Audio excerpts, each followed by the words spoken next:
जब सत्ता की ताकत के सामने सवाल कमजोर पड़ जाए तो आवाज बुलंद करनी पड़ती है। बोल कि लब आजाद हैं तेरे। न्यूज क्लिक पर मेरे साथ।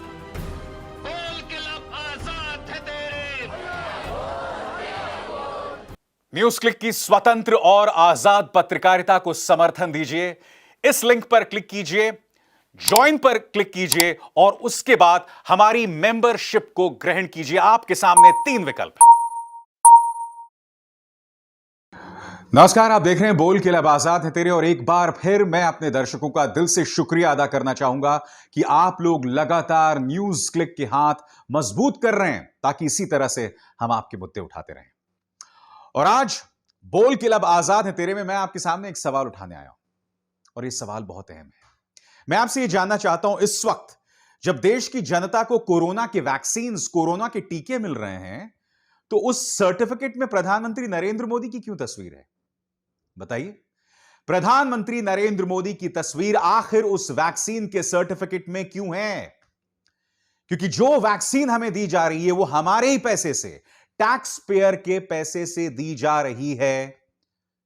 हमारी ही जेब से पैसा निकालकर फिर उस वैक्सीन पर प्रधानमंत्री नरेंद्र मोदी की तस्वीर क्यों? इस देश में पल्स पोलियो अभियान शुरू हुआ दोस्तों, उसमें कभी भी किसी प्रधानमंत्री की तस्वीर नहीं थी।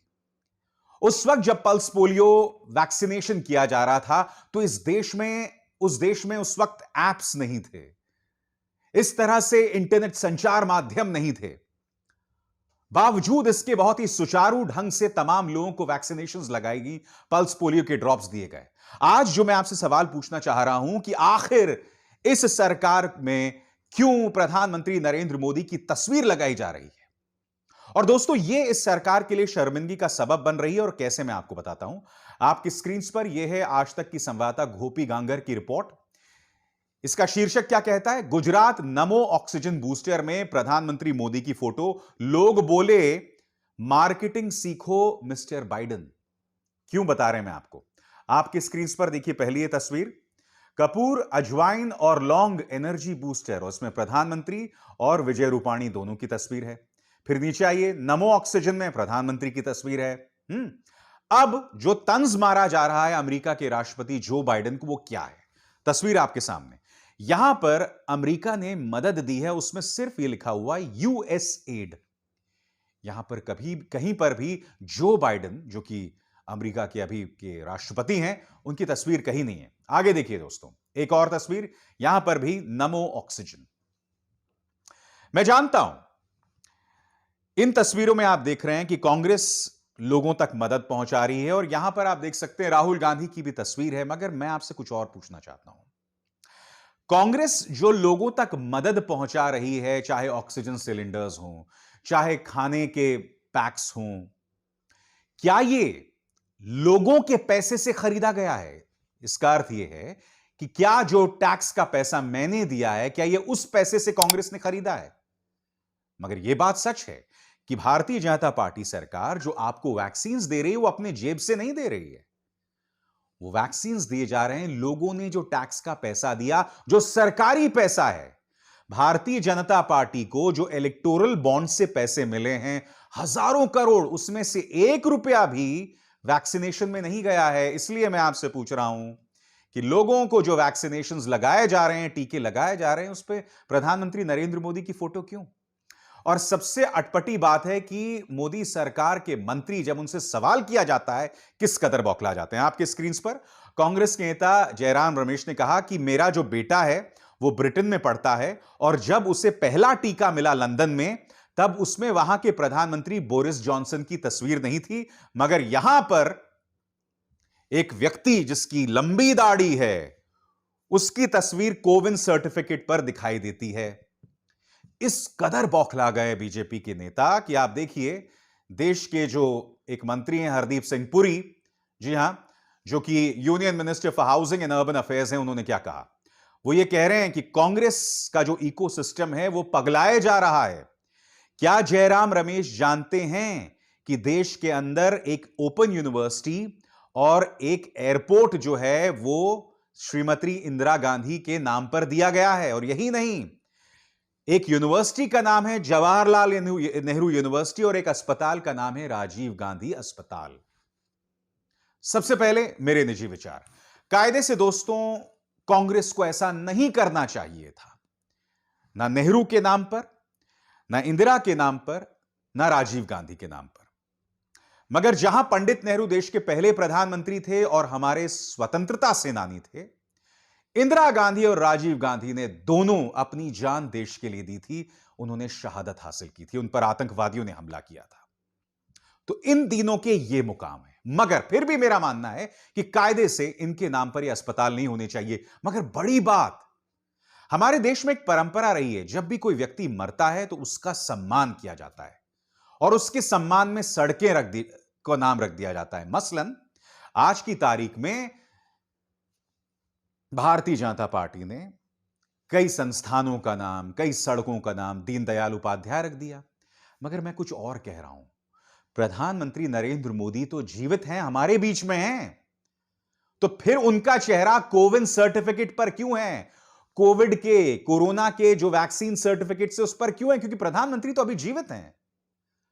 आपने उनके नाम पर एक क्रिकेट स्टेडियम भी बना दिया या रख दिया क्रिकेट स्टेडियम का नाम। ये बातें आपको अटपटी लगती हैं क्या? हरदीप सिंह पुरी जब ये बातें करते हैं तो उनको बात समझ आती है वो क्या बोल रहे हैं? आप पढ़े लिखे आदमी हैं, आप डिप्लोमैट हैं, आप एक राजनयिक रहे हैं। एक तो मैं समझ नहीं पा रहा हूं, ये राजनयिक जो हैं, ये डिप्लोमैट्स राजनीति में क्यों आते हैं? क्योंकि न सिर्फ ये आदमी हरदीप सिंह पुरी, बल्कि हमारे विदेश मंत्री भी बार बार देश का नाम शर्मिंदा करते हैं। दोस्तों, कांग्रेस के जमाने में एक देवकांत बरुआ थे जिन्होंने कहा था India is Indira, Indira is India, यानी कि भारत इंदिरा है और इंदिरा भारत है। एक देवकांत बरुआ थे। मगर आज यह कहने वाले कि Modi is India and India is Modi, भीड़ हजारों में है। हमारे दर्जनों न्यूज चैनल्स यही बात कहते हैं। हरदीप सिंह पुरी, एस जयशंकर, हर्षवर्धन, रविशंकर प्रसाद, ये तमाम मंत्री, पीयूष गोयल, ये सब कहते हैं Modi is India and India is Modi. यही नहीं, यह भी कहा जाता है कि अगर आपको मोदी जी पसंद नहीं है तो पाकिस्तान चले जाइए। तो जो मैं आपको बतलाने का प्रयास कर रहा हूं वो ये कह रहा हूं दोस्तों कि सबसे पहले आपको समझना पड़ेगा, पहली बात, कायदे से राजीव गांधी, इंदिरा गांधी और पंडित नेहरू के नाम पर भी नहीं होने चाहिए संस्थान। वो हमारे वैज्ञानिकों के नाम पर होने चाहिए, हमारे डॉक्टर्स के नाम पर होने चाहिए। मगर ये सब हमारे बीच में जिंदा नहीं है, जीवित नहीं है। और प्रधानमंत्री जीवित हैं अभी, नरेंद्र मोदी जी जिंदा हैं अभी। उनके नाम कोविड सर्टिफिकेट्स पर कैसे हो सकते हैं बताइए? और दोस्तों, यह सरकार, उसका प्रचार तंत्र इतना ज्यादा असुरक्षित है कि जैसे ही ब्रिटानी मेडिकल मैगजीन लैंसेट ने मोदी सरकार की आलोचना की, अब लैंसेट के खिलाफ एक प्रचार चलने लगा है और लैंसेट के अंदर इन्होंने एक चाइनीज लिंक ढूंढ लिया है। यानी कि लैंसेट ने जो प्रधानमंत्री नरेंद्र मोदी पर हमला किया, उसके पीछे चीन की ताकत थी। ये दो ट्वीट्स देखिए दोस्तों, ये दोनों नमूने जो हैं बीजेपी के प्रचार तंत्र से जुड़े हुए हैं और दोनों ने चीन का लिंक ढूंढ लिया है लैंसेट के पीछे। मैं आपको बताना चाहता हूं, दरअसल लैंसेट के संपादकीय ने प्रधानमंत्री नरेंद्र मोदी की सरकार के बारे में कहा क्या, आपके स्क्रीन पर संपादकीय में कहा गया है कि भारत में जिन हालात से लोग गुजर रहे हैं उन्हें समझना बेहद मुश्किल है। इसके मुताबिक एक्सपर्ट्स हर दिन सामने आते मामलों और मौत के आंकड़ों को असल से ज्यादा मानते हैं। रिपोर्ट में कहा गया है कि अस्पतालों में जगह नहीं है और स्वास्थ्य कर्मी परेशान हो गए हैं, संक्रमित हो रहे हैं। सोशल मीडिया पर लोग और डॉक्टर्स मेडिकल ऑक्सीजन, अस्पतालों में बेड और दूसरी जरूरतों के लिए गुहार लगा रहे हैं। फिर भी जब दूसरी वेव मार्च में शुरू होने लगी तो स्वास्थ्य मंत्री हर्षवर्धन ने ऐलान किया कि भारत महामारी का एंड गेम है। वक्त से पहले भारत ने जश्न मनाया था। लैंसेट इस बात की आलोचना कर रही है, मगर जो भारतीय जनता पार्टी का फूहड़ प्रचार तंत्र है, उन्होंने लैंसेट के इस आर्टिकल के पीछे भी चाइनीज साजिश ढूंढ निकाली। क्या होगा इस पॉलिटिकल पार्टी का दोस्तों? क्या होगा इस देश का? और देश की बात ही नहीं है दोस्तों, मैं दावे के साथ कह सकता हूं, अब से कुछ ही महीनों बाद भारतीय जनता पार्टी पूरी तरह से उत्तर प्रदेश के चुनावी प्रचार में जुट जाएगी। अमित शाह जो अभी गायब हैं, आप कहीं उनका नाम नहीं सुन रहे होंगे। और आपने देखा होगा, ना वो दिल्ली दंगों के दौरान दिखाई सुनाई पड़ते थे। कोरोना का जब पहला लॉकडाउन हुआ, उस वक्त भी दिखाई सुनाई नहीं पड़ रहे थे। फिर जैसी बंगाल के चुनाव आए, जोरों से सामने आ गए। बिहार के चुनावों में जोरों से सामने उभर कर आ गए। अब फिर से गायब है। मगर मैं दावे के साथ कह सकता हूं दोस्तों, जब उत्तर प्रदेश के चुनाव आएंगे, तब ये फिर सामने उभर कर आएंगे। इस कार्यक्रम में मैं आपको बता रहा था कि किस तरह से ये पॉलिटिकल पार्टी सिर्फ अपनी छवि बचाना चाहती है। अब इन्होंने कहीं से दो फूहड़ अंतरराष्ट्रीय एजेंसीज निकाल ली हैं, जिसके अंदर प्रधानमंत्री नरेंद्र मोदी की तारीफ हो रही है। ये दो आर्टिकल्स आपके स्क्रीन पर हैं, एक डेली गार्डियन, एक ऑस्ट्रेलियन पोस्ट। इनमें से डेली गार्डियन में जो आर्टिकल लिखा गया है, वो दरअसल एक बीजेपी के प्रवक्ता सुदेश वर्मा ने लिखा है, जिसमें भूरी भूरी तारीफ की गई है प्रधानमंत्री मोदी की। और मेरे जैसे पत्रकारों को गाली दी गई है कि ये लोग तो सिर्फ नकारात्मकता जानते हैं और हमारे बेचारे मोदी कितना काम कर रहे हैं। और यही नहीं दोस्तों, पूरा जो तमाम जो बीजेपी के मंत्री हैं, चाहे वो अनुराग ठाकुर हों, आपके स्क्रीन पर देखिए, तमाम जो बीजेपी के मंत्री हैं, वो बाकायदा इस आर्टिकल का प्रचार प्रसार कर रहे थे। आज मैं आपसे बोलना चाहता हूं कि वाकई अगर आपको लगता है कि आपने अच्छा काम किया है, तो इस अच्छे काम की तारीफ तो जो ओरिजिनल वास्तविक गार्डियन है, वहां पर आना चाहिए था ना। अब किसी फर्जी गार्डियन को उठाकर आप अगर अपनी तारीफ करवाना चाहते हैं, वो भी अपने ही प्रवक्ताओं से, तो उसमें क्या मजा आया भाई?